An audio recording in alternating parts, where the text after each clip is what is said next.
Assalamualaikum warahmatullahi wabarakatuh. Salam sejahtera. Bersambung kita bagi Knowledge Sharing Talk kuasai asas bahasa Inggeris atau ringkasnya KABI. Ini adalah perkongsian bagi strategi mudah dan berteknologi maklumat. Saya Syahidah Sulaiman. Okey, jadi di sini seperti biasa kita ada tagline kita. Bila saya kata you great, kamu kata yes, I'm great. Okey, kita bagi semangat sikit. You great? You great. Okey, bagus. Jadi di sini saya ialah pengasas Knowledge Wonders. Jadi diharap rakan-rakan, para pelajar yang menuntut bolehlah sertai saya dan mendapatkan kemaskini maklumat dan perkongsian melalui Knowledge Wonders.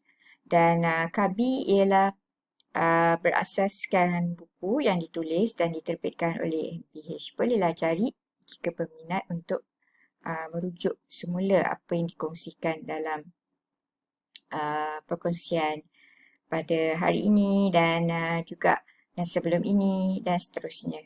Okey, dalam KABI, kuasai asas bahasa Inggeris, strategi mudah dan berteknologi maklumat, kita ada 8 bab. Jadi kita telah kongsikan bab pertama. Sekarang kita tengok apa ada dalam bab kedua, iaitu penggunaan perkataan, use of words. Kataan bukan ayat, betul tak? Jadi dalam kita membina ayat, kita perlu faham dulu bentuk perkataan yang digunakan. Okey, jadi bagi perkongsian hari ini, kita tengok bentuk perkataan dalam ayat. Okey, contoh penulisan, perbualan, komunikasi. Cuba tengok kartun ni oleh Asak, Ahmad Syafiq, Ahmad Kamal. We've missed the bus. That's mean we'll be late again. That means, not that's mean. Itu perkataan. Kenapa kita guna that means? Baru betul, bukan that's mean. Kamu pernah dengar dan guna perkataan ni? Itu bermaksud dalam bahasa Melayu kan? Itu bermaksud kita telah terlepas bas. Itu bermaksud kita akan lewat lagi. Dia kata. So, the correct one is that means, not that's mean. That's mean is something like that is mean. Dan dia membawa maksud mean itu macam orang yang agak kejam gitu. Dah membawa maksud lain kan? Jadi itu kita kena tahu supaya apa yang disebut itu betul dan maksudnya juga betul. Jadi it should be that means. Saya harap ini ialah kesilapan yang biasa orang buat dengan menuntun dan mungkin ini kali pertama kamu tahu yang ia salah. Saya harap lepas ni kita tak buat silap lagi. Although it's common but still people make mistakes when using this phrase that means. Dia bukan that's mean. Okay? Orang suka guna perkataan ni. So if you can recap, ingat saya bukan nak mengajar bahasa Inggeris. Sebab contoh kita fikir balik dari zaman prasekolah, sekolah rendah, sekolah menengah, masuk pula universiti. Memang lebih 10 tahun kita belajar bahasa Inggeris. Tetapi kadang-kala bila kita tidak terus mengamalkan apa teori yang guru dah ajar atau masih keliru, di situlah yang kita rasa masih tak faham apa peraturannya. Memang diakui bahasa Inggeris ni peraturannya banyak. Jadi saya di sini cuba kongsikan bagaimana saya cuba sebab saya minat juga dalam perkongsian bahasa Melayu, bagaimana kita nak meningkatkan penulisan bahasa Melayu kita pada masa yang sama juga bahasa Inggeris, betul tak? Baru 2 bahasa, belum cakap lagi bahasa ketiga dan sebagainya. Jadi kalau 2 bahasa ni pun kita dah boleh kuasai, Alhamdulillah, syukur kan? Okay, form of words, how many we have here? There are 4. Okay, so cuba kita just recap the basic buat ulang kaji. So kita ada noun, guru kamu ajar, kata nama dalam bahasa Melayu, betul tak? Verb, kata kerja. Adjective, kata sifat. adverb penerang kata kerja. Okey. Jadi di sini saya selalu buat program fizikal lah sebelum COVID-19 menjelma pada awal 2019. Dan saya selalu suruh pelajar, kita bagi iPad mini dan mereka akan cuba buat video. Dan saya suka mula dengan aktiviti yang bermula dengan ceritakan pengalaman anda mempelajari bahasa Inggeris. Dan ramai yang kata, I'm shy to speak English. Malu Okey, itu dalam konteks malu. Ada yang berkata, I feel embarrassed when I make mistakes in public. That's why they don't want to speak, for example. It's an embarrassment or shame for the students, for example. Okay, so itu antara isu. Okay, kalau ingat perkongsian sebelum ini, kita ada sebut CAMSAP kan? Strategi di mana kita kena cari peluang, mula, salah, baiki, betul tak? Jadi, kita sama-sama belajar. Saya sendiri, I must say I'm not perfect yet, but I'm learning and I don't want to wait until I feel that I'm an expert because I'm not supposed to be expert in English. Tetapi apa yang saya nak tekankan di sini, saya kongsikan ilmu yang saya ada dan sama-sama kita pertambahkan kemahiran kita, meningkatkan kemahiran kita dalam bahasa Inggeris bersama-sama. Okey, jadi kita sentiasa belajar dan sentiasa meningkatkan ilmu kita dan kemahiran kita. Jadi jangan malu. Macam mana saya juga dulu fizikal je, jumpa pelajar berapa orang je. Okey, sekarang disebabkan COVID saya buat dalam talian dan diharap ramai yang lebih ramai akan mendapat manfaat. Okey, saya bagi contohlah perkataan dan bentuknya yang berbeza, maksudnya juga berbeza walaupun maksudnya sebenarnya sama, tetapi ada perbezaan dari segi bentuk, form. The form. That means they are four forms just now. Remember, forms of word, bentuk kataan. Okay, let's see this. The boy is confident in speaking English. Tengok yang merah ni, confident kan? Yakin ini ialah kata sifat. Dan kita ada apa dipanggil auxiliary verb or helping verb, kata bantu. Rujuk balik apa yang guru kamu dah ajar. Kita boleh kata the boy confident in speaking English. Sebab kata sifat ni, dia bukan kata kerja, betul tak? Jadi dia perlu bantuan daripada kata kerja is.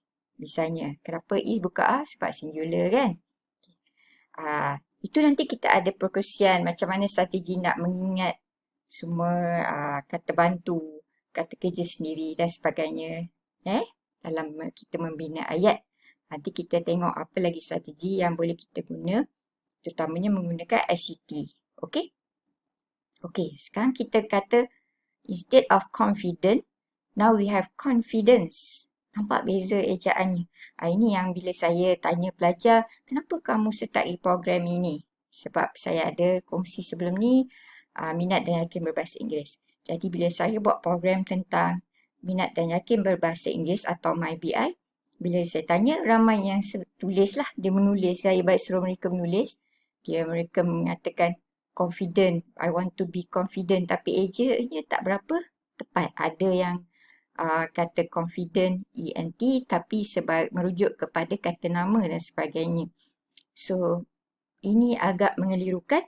Tentulah berbalik kepada perkongsian sebelum ini, kita perlu banyak membaca strategi 5B, betul tak? Banyak membaca, banyak menulis, banyak bertutur, semua kena banyak. Dari situlah kita akan lebih banyak dapat kataan, tingkatkan kosakata kita. Vocabulary, betul tak?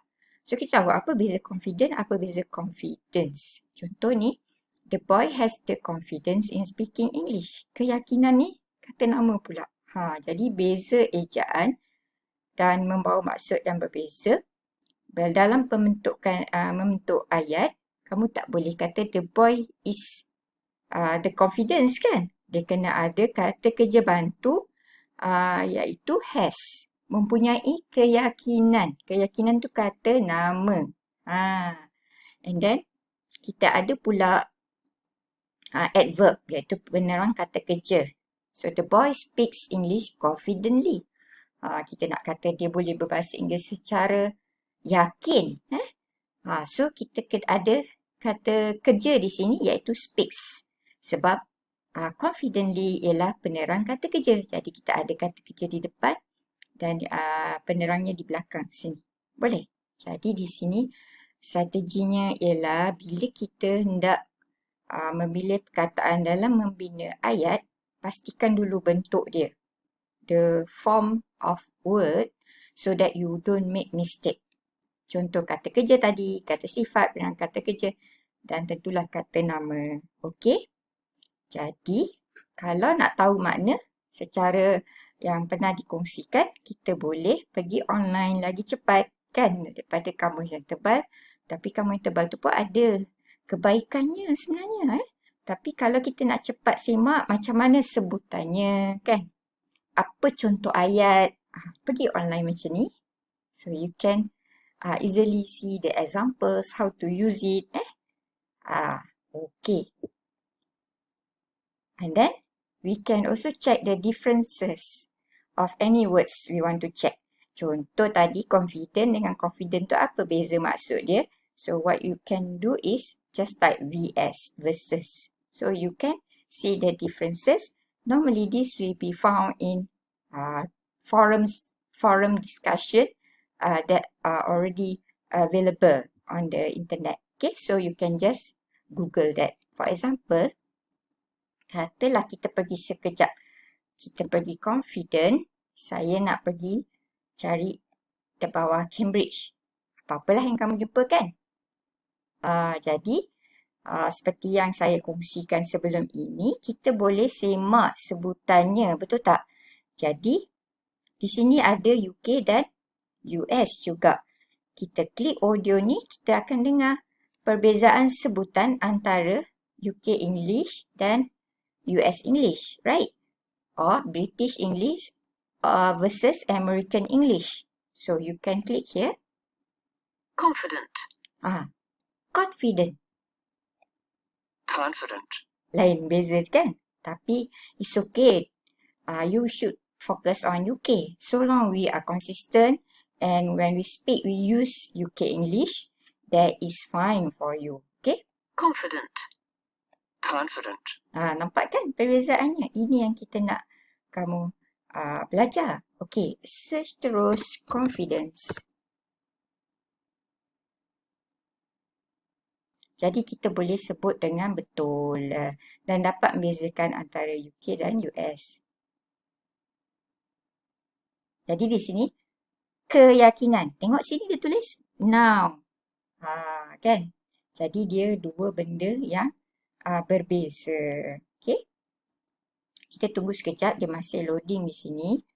Okay, jadi bila kita klik dua ni, kita dapat beza Confidence. Okay, confidence. Tadi D-E-N-T, confident. Kan? Dalam US. Confidence. Confidence. Dia ada beza sikit. Confident. Yang ni Confidence. Confidence. Confidence. Jadi di sini, bila kamu nak bercakap dan menggunakan perkataan yang ada yang kamu tidak pasti, jadi kamu akan semak the pronunciation. Kalau kamu tengok kataan yang ni lah selalu digunakan dalam kamus yang bercetak, ia agak keliru kan nak faham. Sebab tu saya suka secara online. Sekarang kita ada internet, kita boleh guna smartphone kita dan terus semak di sini. Kan lebih mudah, betul tak? Jadi kita dapat mengurangkan kesilapan. Semaklah apa perkataan yang kamu tak pasti bentuknya untuk membina ayat. Kamu boleh juga semak apa dia? Contoh ayat. Macam mana nak guna confidence? Macam mana nak guna confident tadi? Apa beza dia bagi confident dan confidence? Betul tak? Di situlah kamu boleh bezakan dengan menggunakan cara melihat forum misalnya. So, kamu just type di Google confident versus confidence dan dapat melihat perbezaannya. Okey, so saya rasa kamu dah dapat sesuatu. Okay, jika suka, like Knowledge Wonders. Okay, Jumpa lagi.